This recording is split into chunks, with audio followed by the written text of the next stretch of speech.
Hello. So I'm going to kind of jump in. If you've been in the last talk, it's going to be a lot more easy because I'm going just to speak about a small piece of it and show basically how you configure your server. So, and the demo is scriptable. I didn't script it, but I have put it in my GitHub repo. So if you want to redo the stuff step by step, everything is there. So what I will cover quite quickly, the TLS and the certificate and key, some basics. I will speak about the client certificate and the OCSP responder, or the certificate revocation list. Last mentioned that stuff a while ago. I will do the same for the server certificate, because basically there's two things you've seen. You can have the server asking the browser to send a client certificate, like if, for example, your bank can give you a client certificate that you can use to connect to the bank. There's some other example, like some banks are using these things to connect their automat to their web server to make some controls. The server certificate on that side, basically, this is that the server itself is sending you a certificate, and this certificate have to be validated by your browser. Typically, it is signed by a CA, typically by Let's Encrypt.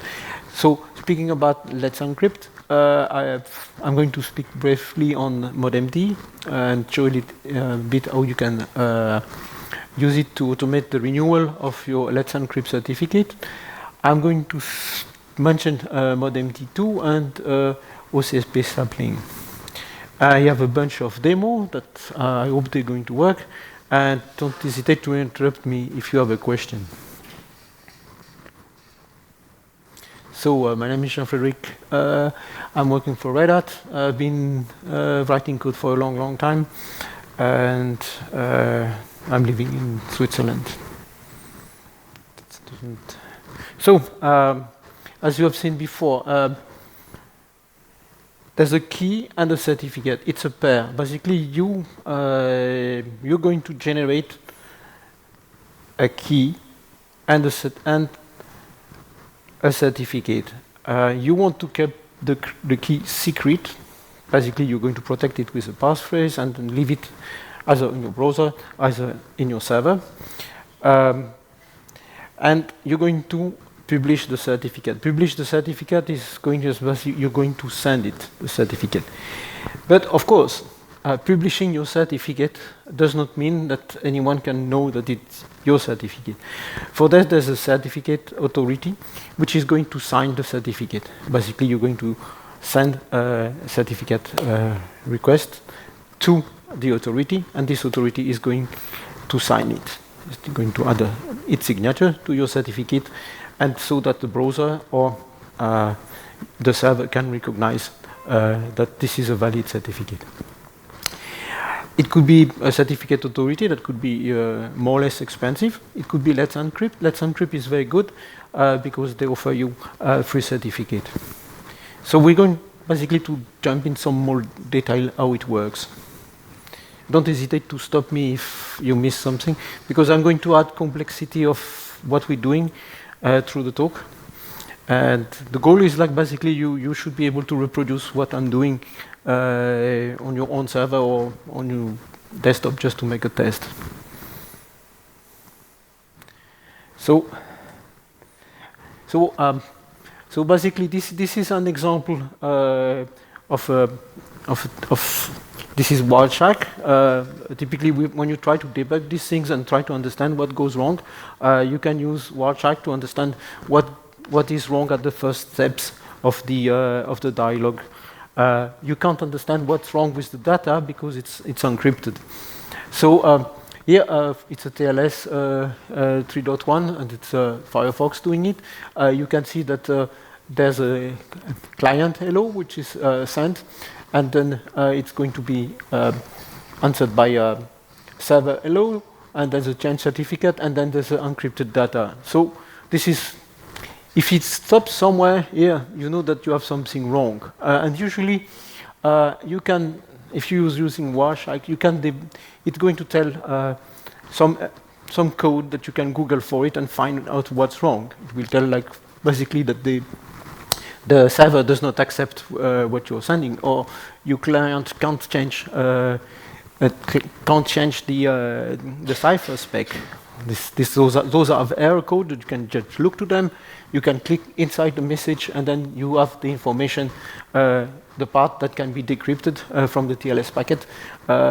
Wireshark is going to give you the information, so you can go inside and find out what's wrong. So the next step is this is the Tomcat. This is the server hello, where you can see what it is sending. So that's just a detail of the message.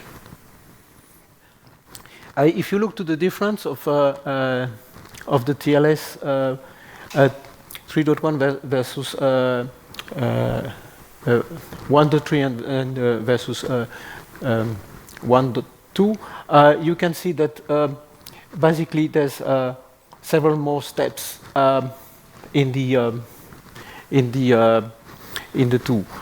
So if you think that your client, the browser, are using a reasonably fast and recent browser, you have some interest to use the latest the 1.3 protocol, because it's going to be faster, because there's one step less. Another thing which is kind of interesting is like this is looking in the detail of the in the 1.2. You can see that the exchange of the certificate is not encrypted, so you're kind of leaking some of your information there. You might, if someone intercepting on the line could know who is communicating to. It probably does not give much information, but you see, in my case, it's giving some stuff that you might not want to give out to everyone. So some basic configuration. Sorry.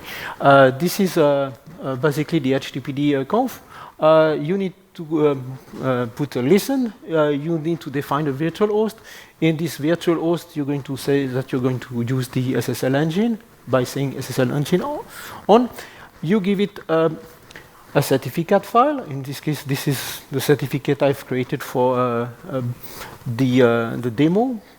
The one in this is the first one, and you have the key file, which in my case I've not encrypted because I didn't want to type the password. But the safer is that you have a passphrase on it. You can add a passphrase on it or remove it. It's just one OpenSSL command. It's easy. I'm running my own CA, so basically I'm providing the certificate file here that I've created on my own, and I'm telling him some options because I want to kind of show what I'm doing.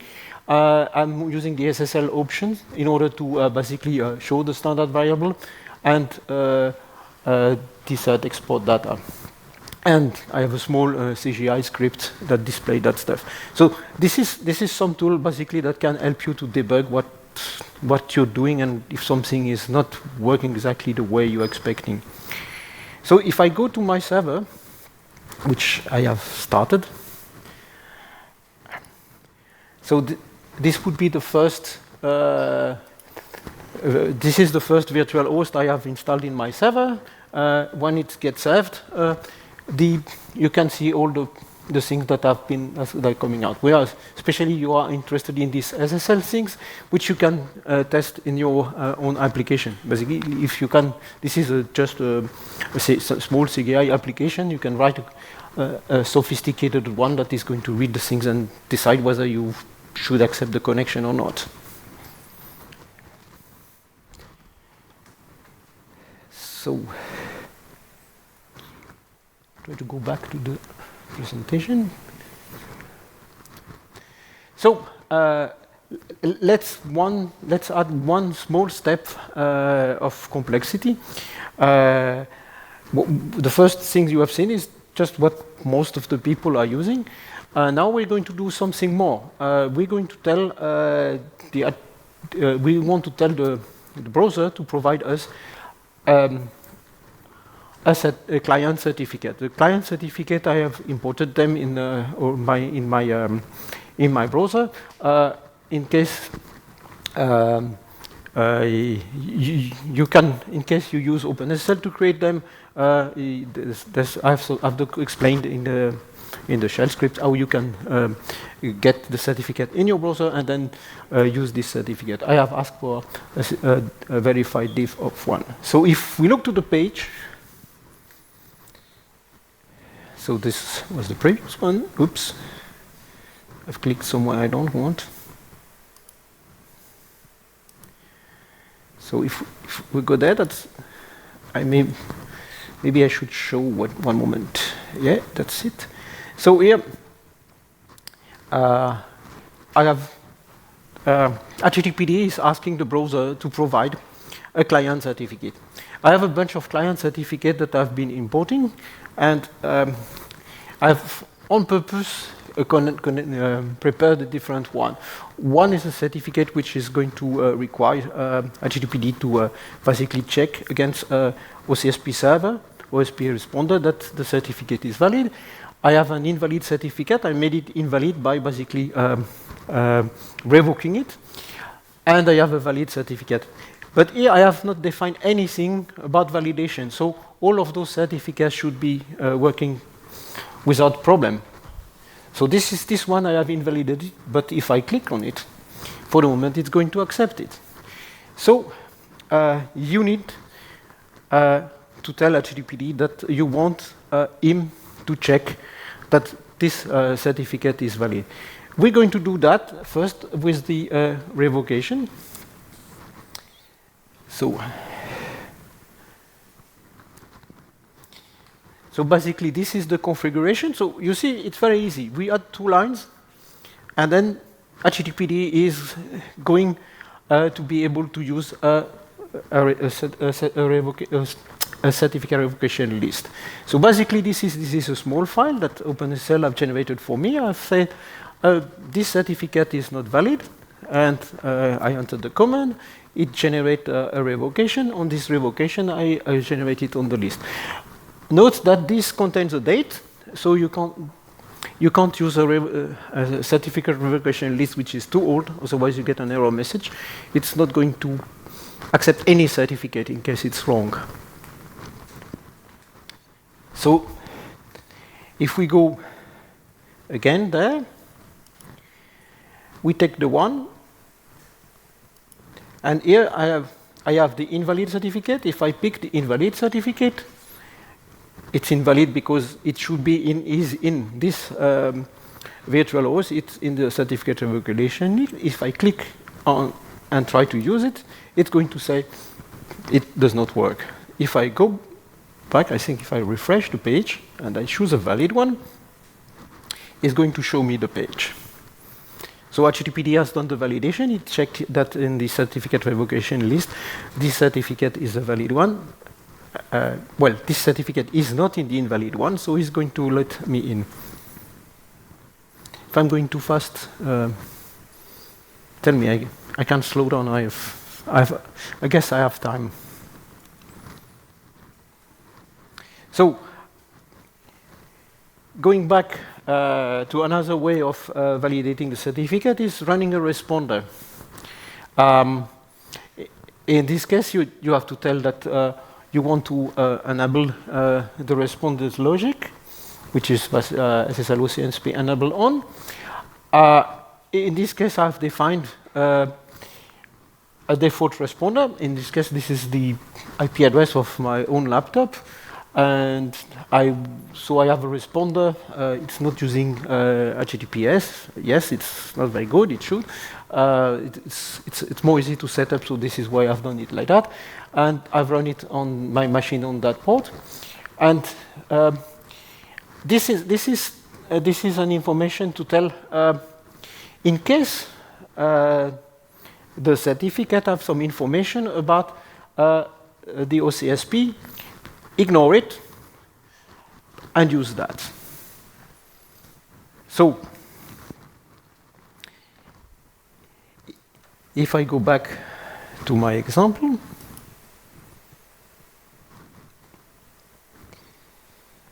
well, I first need to check one thing, is like that I have my OCSP certificate running, so I'm going to make a ps -ef grep OCSPD, I guess, something like that. So yes, I have one running. So this is the responder. The responder, basically, the configuration is filled with the correct information. Maybe I can make that a bit bigger. It's Control plus normally. Yes, if I type outside, it's better.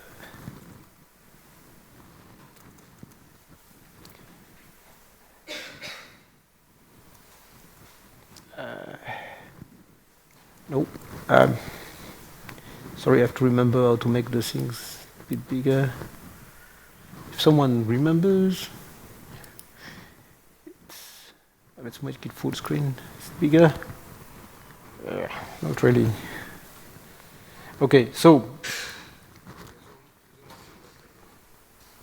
What? You? Yeah?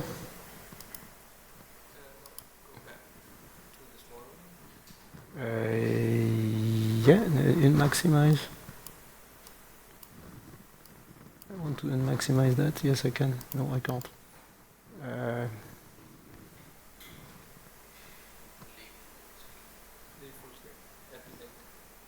Yep.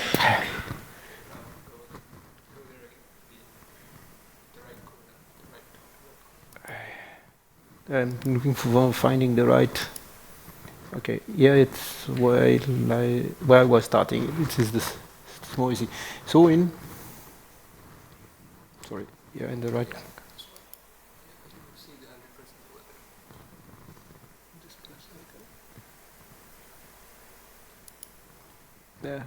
Yeah, I see what you mean, but I missed the key.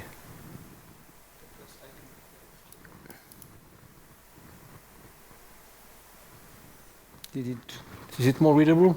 Yeah. So basically, you tell it to start, so we can have a quick look in the file. It's a bit cryptic, but not so cryptic. Maybe I use VI. So now I can make it full screen. Huh?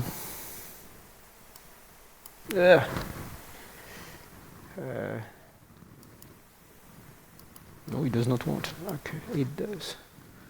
So let's start again. So here you have some information, but what is interesting to know is, like, basically you have. I think I put it at the end. Yes. You tell it a bunch of information. Like you're defining your first CA, you're telling where the file is located, and then it adds. So this is an URL. It's supposed to serve one URL where it's going to have all the certificate revocation. So you have it here defined. The rest is not very hard to understand. It's like, basically, you have to tell it. You have to tell it that this is in the case you want to use HTTPS with it. So if we just go there, here, if I use this invalid certificate, it's going to say it does not allow me to connect. If I use the valid one,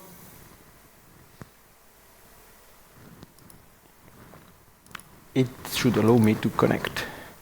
And if I kill the responder for some reason,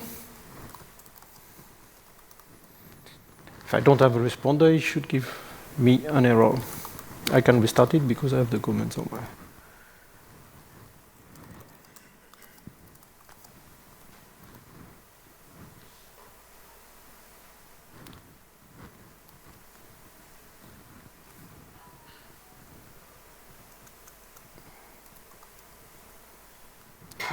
I can kill it.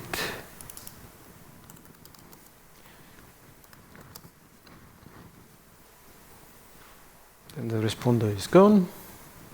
And if I try to refresh the page, this is the wrong one. Let's return here. Oh, sorry. Oh, it's some kind of, the browser remembers that I was choosing this one. So I'm going to restart it. That's one of the tricky things with the browsers. In some cases, they remember what you were doing, and that's a bit annoying.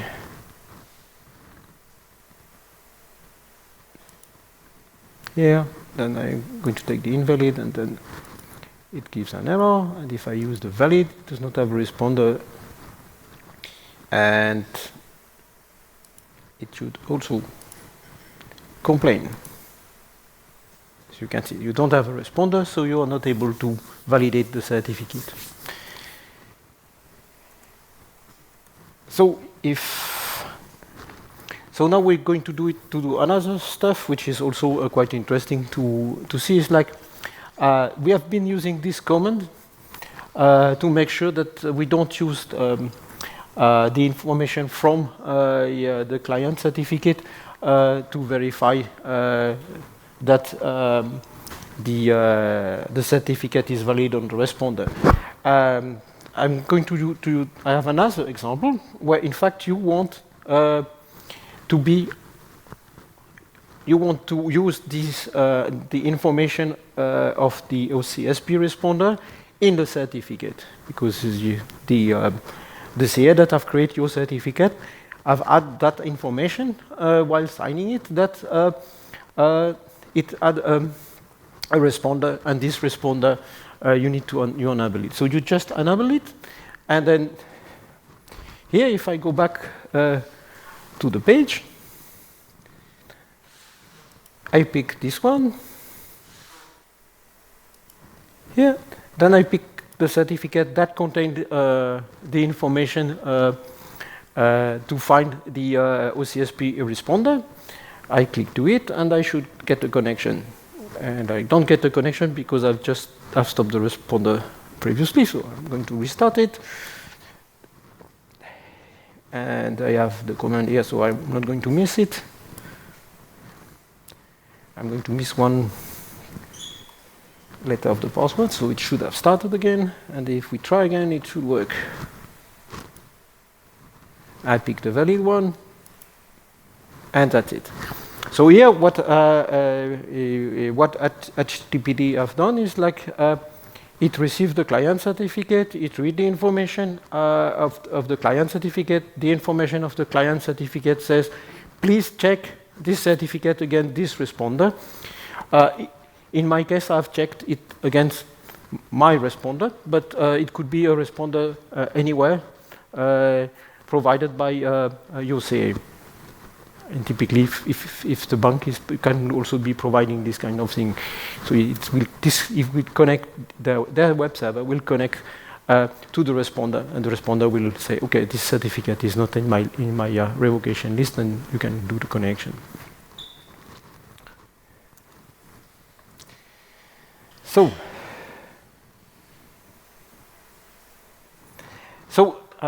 we have seen something which is easy to demo. There's something a bit less easy to demo, so I'm not going to demo, I'm just going to speak about it. But basically, all I've been doing for the client can be done on the server. Basically, you can warrant all the browsers that are connecting to your server that the things are valid. So the certificate of the server is definitively signed, can be signed by a CM. It can use OCSP, and it can use sampling. So if you want to use a very easy way to try is to use Let's Encrypt. Let's Encrypt is basically going to give you a certificate with this is valid for 90 days, which is perfectly enough for making some tests. It might not always be enough to make a demo. When you are at the conference, you prepare your demo, and then you forget about it, then you run it again, and then it might happen that it's not valid. So don't forget that it is not signed forever. But that's not a big problem. It had a challenge. It's going to basically verify in an automated way that you really own the server you're claiming you're owning. It uses different process. It's going to send you something that you have to put on your server and verify that you can save it. It had a DNS validation, where basically it's going to ask you to write something in your DNS and check it. And it can send a special, I have the TLS SNI 7M indication where it can, this has been marked as invalid. It's not safe anymore, so I've removed it. You have the ILPN, which is the application layer protocol negotiation. Basically, it's going to do, Let's Encrypt are going to say, like, I send you a request, and you're supposed to do that kind of protocol. It's a weird protocol, and you have to answer to it with the correct answer. So we've seen on the first line that it's valid for 90 days, so you have the problem to renew it. You can renew it using a small script. Basically, you have a very simple command, which is in all distribution, a certbot renew. It's going to renew your certificate, and then you can go on using them.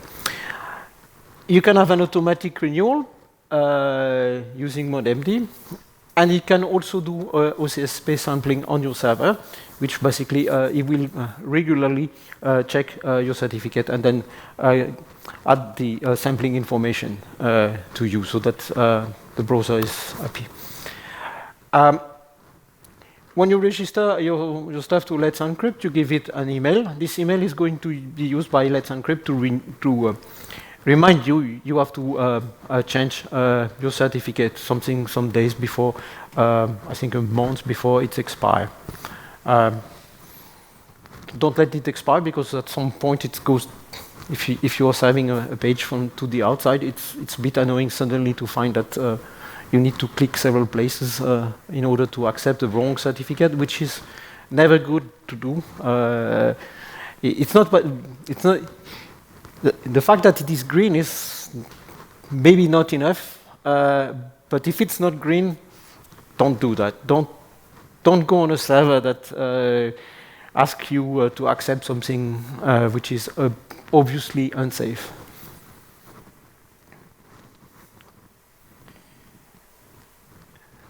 So this is a certbot configuration. That's my server at home, in fact, example. So I have the server name, I set the SSL engine, I set the certificate file and the certificate keys, and I have to add the Let's Encrypt option SSL file, which is provided by my distribution, and it's very easy.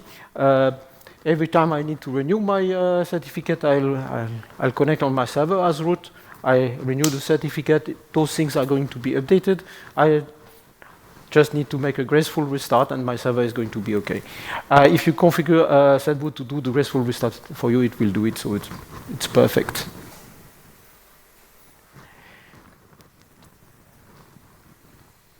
So this is using modmd. As you can see, with modmd, you basically simplified the virtual host, because modmd is going to provide you which certificate you're going to use. You have to set a real server admin. Make sure you can receive the email, because this is the email Let's Encrypt is going to use to tell you that your certificate is going to expire. That could happen in case modmd is not working for some reasons. you're going to be very happy to get an email like, oh, the renewal doesn't work. It happened to me some months ago because I was not updating my machine, and then suddenly get an email, and I was saying, like, how can it be? And then I realized, shit, my HTTPD is not up to date. So it's good to have it. You have to accept the agreement. So basically, accepting the agreement is putting the URL of the version of the agreement you are accepting. You have to tell the domain you're using. And the first time you are configuring this, you will have to restart your server by hand. It's absolutely obvious.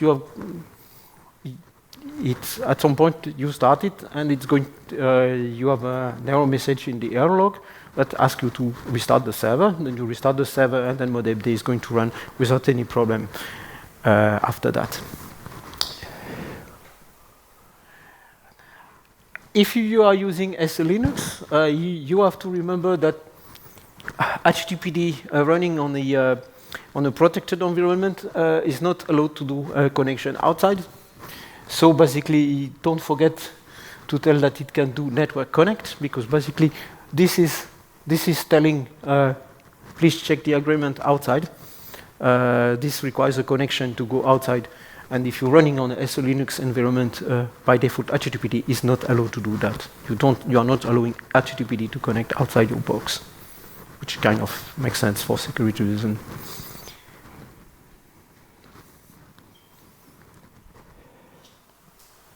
So let's see what it does.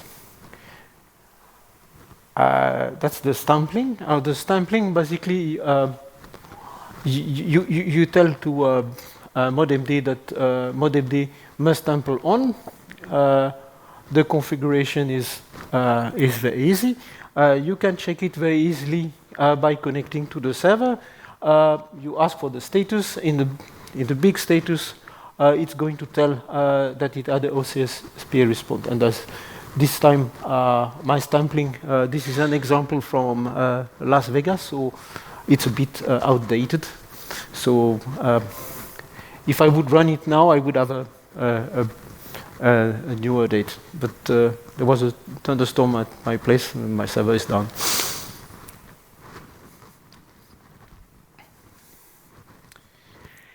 So there's actually modemd use and Let's Encrypt. They are using ACME v1, and there's a new protocol named ACME v2.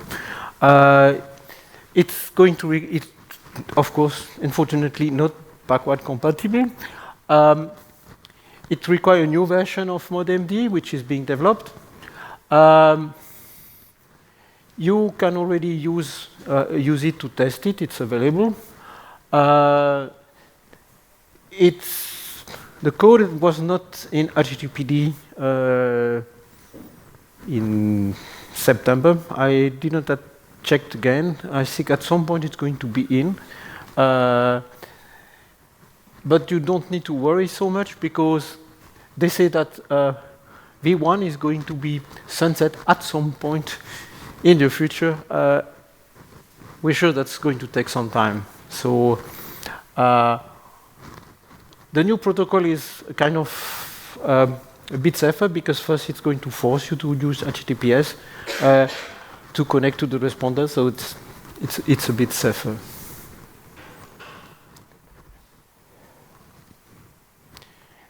So I'm a bit early, so I have space for question. Don't hesitate to look to this one. So this is my GitHub, and oops, I should have here the script how you run all the stuff. So I mean, all what I've done, all what I've shown you is basically done running pieces of the script, and you have the explanation what to run. So you can do it at home, and if you have any problem, don't hesitate. Just ask me. I'm very happy to help. And that way you will have quite a good understanding of what can be done using these things.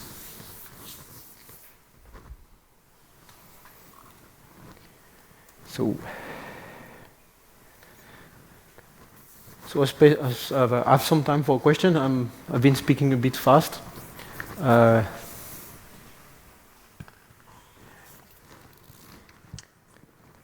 Any questions from anyone? Or do you want me to go back to some slides where the information is a bit more extended, like one line, hard to understand? Sure. In one of your examples, you have override the default responder. What would happen if you haven't done that? Because you have it enabled, yes. One line above. So basically, this override, the information, in my example, nothing would have happened because the responder is the same. Because I've generated my certificate like that. But normally, if you use, this comes from a bug we had in Tomcat. That's why I was able to do this talk. They had problem with the responder. It was not picking the responder correctly. So basically, in the certificate, you have the information of which responder should be used. And I've put the override in order that is not using what is in the client certificate, but what is configured in httpd.cont. You're welcome. Any more questions? I know the talk is short and I've planned room for questions. And usually this talk is given as the last one, so that just free up the people a bit earlier. Just an idea, because I'm curious, should we ask who's already using OpenSSL 1.1.1 based products and who's using 1.02? That's a good question. Do people know yes. what you're using if it's OpenSSL based? Do you already use 1.1.1? Who is using 1.1.1? So nobody, or we don't know? Yeah, that could happen. So it means that yeah, all those things like TLS 1.3 is. That's what I mentioned. That TLS 1.2 is here to stay for quite a long time. Yes, that definitively it's. Because it will take time to update all existing product systems, applications, clients. Yes, it's like the H3 protocol. This is going to take a long time. Probably even longer. Yep, it's probably going to be a lot longer than the H2 adoption. There's still people who use SSL v3. Yes. I have a customer that was very upset when I remove it. And trying to spend a lot of time explaining him like, you need to rewrite your client because this is definitively not safe. I mean, but the answer is like, I'm not the one that have written the client. I need to find the consultant that did that, and then the consultant apparently didn't exist anymore, and that's it. And apparently those guys were not doing open source, so it seems they don't have the full source of their client, so they can't update it. So this is why you have to do open source, and this is why you have to try to be up to date. It's like basically you don't have the bad surprise that suddenly someone is saying like, oh, this is completely unsafe for years, let's remove it, and then nothing works.